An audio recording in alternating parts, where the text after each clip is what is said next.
Brought to you by Agilus Diagnostics. Health test की बात आती है तो मैं भरोसा करता हूँ India largest diagnostics company Agilus Diagnostics. खुद को टेस्ट करते रहो।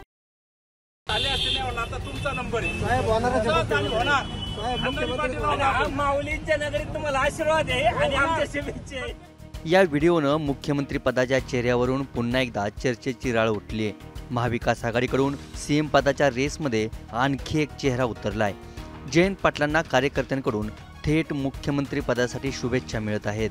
शिवस्वराज्य यात्रा नगरच्या नेवासामध्ये पोहोचताच कार्यकर्त्यांची प्रदेशाध्यक्ष जयंत पाटलांच्या भेटीसाठी गर्दी झाली। साहेब, अजितदादांचा नंबर गेला, आता तुमचा नंबर आहे।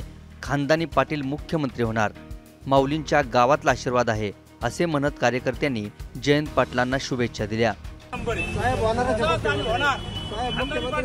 माऊलींच्या नगरीत तुम्हाला आशीर्वाद आहे आणि आमच्या शुभेच्छा आहे। भाषण ऐकतो, भाषण खूप छान झालं। YouTube मध्ये तुमचे फॉलोअर्स आहेत, ऐकलं का? प्रत्येक भाषण ऐकतो, खूप छान भाषण। आता महाविकास आघाडीत पुन्हा एकदा सीएम पदाच्या चेहऱ्यावरून वादाची ठिणगी पडण्याची शक्यता आहे। संजय राऊत आणि शिवसैनिकांकडून उद्धव ठाकरेंचा उल्लेख मुख्यमंत्री पदाचा चेहरा म्हणून केला जातो, तर काँग्रेस नेते आणि कार्यकर्तेही नाना पटोलेंना भावी मुख्यमंत्री म्हणत आहेत। पण महाविकास आघाडीसह महायुतीतही याचे पडसाद उमटण्याची शक्यता आहे, कारण अजित पवारांची मुख्यमंत्री होण्याची इच्छा लपून राहिली नाही।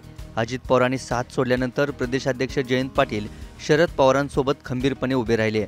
आताही मुख्यमंत्री पदाच्या चेहऱ्यासाठी एकेकाळी अजितदादांचेच पक्षांतर्गत कट्टर विरोधक अशी ओळख राहिलेल्या जयंत पाटलांचं नाव पुढे आणलं जात आहे। त्यामुळे जागावाटपाआधीच एकमेकांवर वार करत सीएम पदाच्या चेहऱ्यावरून महाविकास आघाडीसह महायुतीतही नवा वाद रंगण्याची शक्यता आहे। ब्युरो रिपोर्ट, मुंबई तक।